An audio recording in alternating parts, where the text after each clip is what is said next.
Poképasta estática gris. ¿Has oído hablar de hackear consolas? Se trata de desbloquear una consola por una razón u otra. Algunos lo hacen para conseguir juegos gratis en esa consola. Otros lo hacen para jugar a juegos que normalmente no están disponibles en esa consola, como jugar a un juego de Xbox en una PlayStation. Siempre me ha parecido fascinante y yo mismo he desbloqueado algunas consolas. Ahorro algo de dinero y compro consolas usadas a bajo precio para desbloquearlas, y tengo una gran colección. Principalmente, bloqueo consolas con el propósito de intentar ejecutar juegos incompatibles en ellas.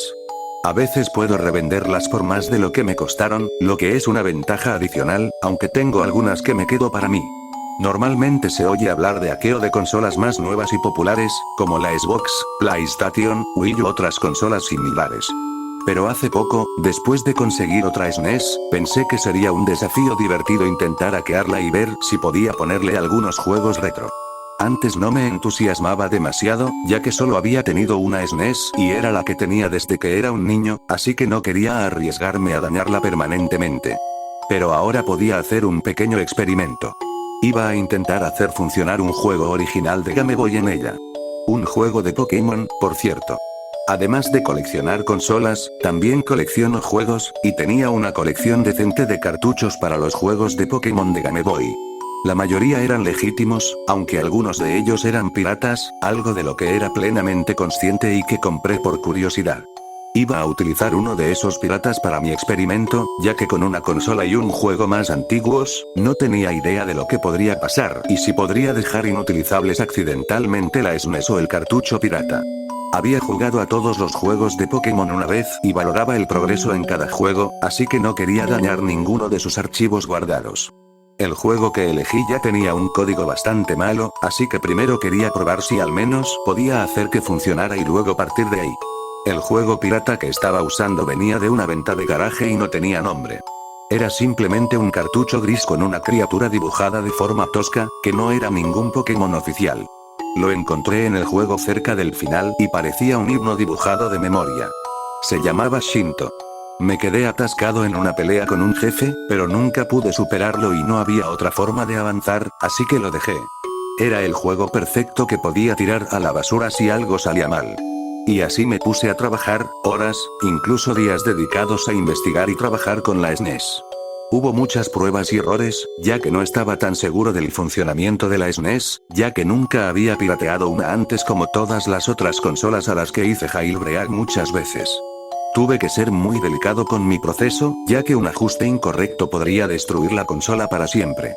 Al no poder descargar juegos en línea como una consola moderna, tuve que hacer un esfuerzo adicional para deconstruir cuidadosamente el cartucho gris para acceder a las entrañas e intentar conectarlo a la SNES, ya que no podía simplemente insertar el cartucho como se haría con un disco, ya que la forma no me lo permitía. Estaba probando esto en el televisor portátil que normalmente uso para jugar SNES, y siempre me entristecía ver que nada funcionaba cuando miraba la pantalla.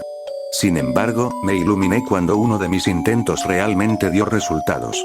Miré hacia la mini televisión y vi la pantalla de inicio del juego pirata, con ese entrenador gris de pie debajo del logotipo de Pokémon, y seleccioné iniciar justo debajo, aunque era difícil de leer debido a la baja definición de la pantalla, junto con una leve película estática que cubría la pantalla. Pensé que podía ver a Gray, el entrenador moviéndose, pero no podía decir si realmente lo estaba haciendo, o si era la estática lo que lo hacía parecer así. De cualquier manera, el juego estaba en funcionamiento y ahora, iba a ver hasta dónde podía jugar.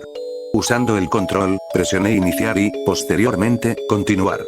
Pero, después de continuar mi juego, no pasó nada. Se quedó en una pantalla blanca, inmóvil aparte del leve parpadeo estático en la pantalla. Maldita sea. Bueno, hice algunos avances, incluso si no fue mucho. Después de un rato, estaba a punto de apagar el juego cuando vi que la pantalla cambiaba de blanca y me cargó en una ciudad. La textura se cargaba lentamente, solo unas pocas fichas a la vez, mientras Gray se quedaba de pie en el vacío blanco que se llenaba lentamente.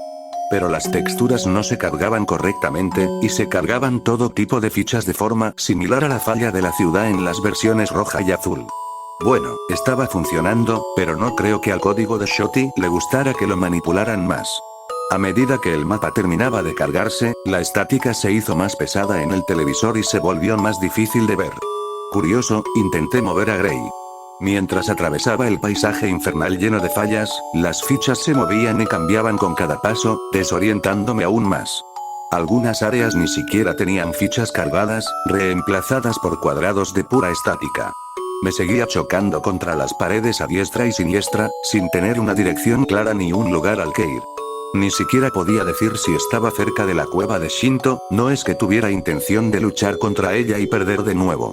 Finalmente, mientras caminaba por la ciudad de fallas que estaba en esteroides, Gray caminó sobre una baldosa estática, lo que lo hizo detenerse y girar, reproduciendo la animación de la cuerda de escape. ¿Se suponía que era una baldosa con agujero? No había forma de saberlo. A estas alturas, todo el televisor estaba envuelto en pura estática y ya no podía distinguir nada en la pantalla. Mi mejor apuesta era que acababa de destruir el juego. Genial. Hasta ahí llegó ese experimento, pero es por eso que usé el cartucho Gray de todos modos, en caso de que sucediera algo así. De repente, se escuchó un agudo chillido en el televisor, que ahogó el ruido difuso que hacía la estática. Era extremadamente fuerte, a pesar de que no había subido demasiado el volumen. Me tapé los oídos y rápidamente saqué el cable de la SNES del televisor, pensando que eso detendría el ruido, lo que hizo por un breve momento, aunque la estática aún permanecía en la pantalla. Tomé la consola y la llevé de vuelta a mi mesa de taller, esperando no haber dañado el cable al tirar de él. Mientras inspeccionaba el cable, se escuchó otro grito del televisor. Era algo más silencioso, pero estaba mucho más distorsionado y tenía fallas. Maldiciéndome a mí mismo, fui y apagué el televisor. Genial, rompí el maldito cacharro. Saqué furioso el cartucho gris desmontado de la SNES y lo tiré a la basura. Luego volví al televisor y lo encendí, esperando que no se haya roto de verdad. También me aseguré de apagar el volumen en caso de que volviera a sonar el chirrido. Intenté sintonizarlo en uno de los canales que tiene, ninguno de ellos funcionó, la estática solo continuaba, aunque parecía como si algo se hubiera quemado en la pantalla. Abajo en la mitad inferior de la pantalla estaba la imagen tenue del gris, exactamente donde estaba parado en la pantalla de título. Suspiré, apagando el televisor. Sí. Lo rompí. Lo recogí y lo llevé a mi garaje, planeando venderlo por partes más tarde. Después de eso, decidí no volver a jugar con experimentos tan destructivos. Gray se sentó contra una roca cerca de la entrada de la cueva de Shinto, disfrutando de un rico vaso de limonada fría. Era agradable tener tanto tiempo libre, ya que el jugador más reciente no había jugado el juego en bastante tiempo, y Gray podía hacer lo que quisiera siempre que el juego estuviera apagado. A Shinto le gustaba su cueva, pero a veces salía a pasar el rato con Gray, aunque hoy permaneció en la cueva.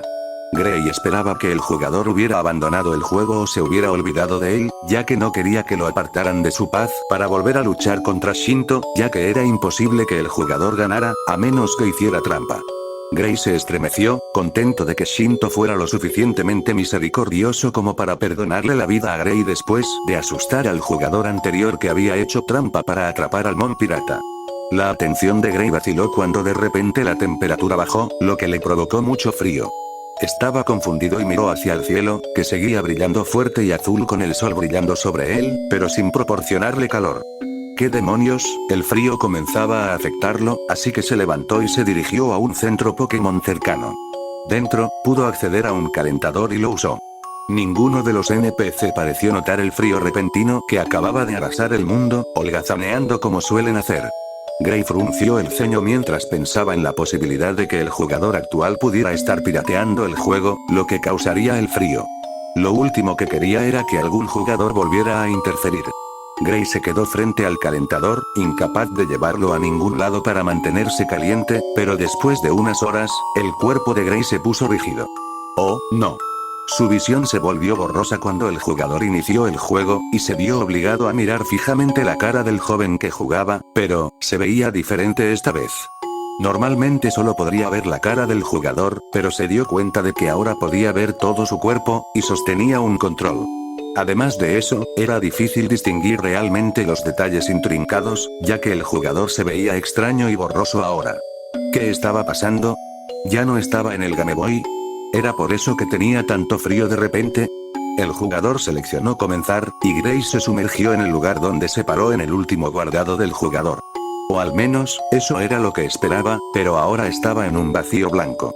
¿Dónde estaba el piso? ¿El cielo, los edificios, los árboles y los arbustos?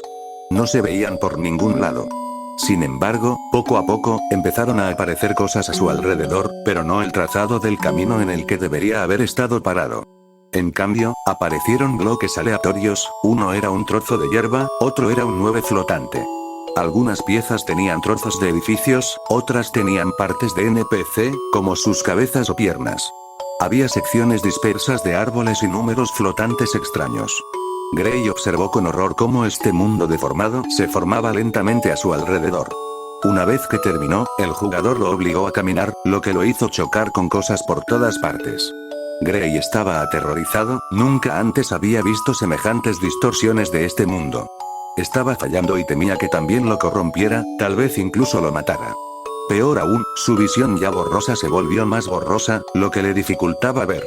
Ahora estaba completamente en pánico y, por primera vez en mucho tiempo, intentó recuperar el control de su cuerpo, pero fue en vano. El jugador simplemente lo obligó a caminar por este páramo lleno de fallas, empeorado por el hecho de que apenas podía ver nada más. Luego, dio un paso en un lugar que solo podía diferenciar del resto del mundo por su aspecto parpadeante y, con el paso que dio, se hundió hacia abajo. Dolía. Dolía mucho, mucho. El cuerpo de Gray se vio inmediatamente envuelto en un dolor terrible, como si todo su cuerpo estuviera siendo apuñalado rápidamente con agujas por todas partes. Trató de mirar al jugador a través de la pantalla, pero su visión se había vuelto completamente borrosa, un parpadeo rápido cubría su visión y lo dejaba ciego. Gritó de agonía por el dolor insoportable, agitándose impotente en el vacío, tratando de agarrarse a algo o llamar la atención de alguien. Con cada puñalada, sentía que su carne podría ser arrancada en cualquier momento. Era horrible. Incluso el castigo de Shinto no era ni de lejos tan doloroso. Algo tiró de su garganta, sintiendo como si algo se desgarrara, lo que lo hizo detenerse momentáneamente, pero no por mucho tiempo, ya que el dolor adicional lo hizo comenzar de nuevo después de registrar la nueva sensación además del agonizante escozor. Su voz se volvió ronca con sus gritos, y también pareció distorsionarse, su voz se gorjeaba y fallaba cada vez más a medida que continuaba gritando. Gray lentamente dejó de agitarse, se cansó y el dolor absoluto que estaba experimentando hizo que se pusiera rígido. Realmente no tenía sentido gritar. Nadie podía escucharlo. Nadie podía salvarlo.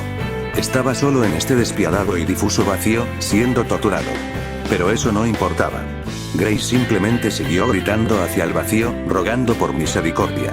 Y entonces el parpadeo cesó y quedó sumido en una oscuridad total.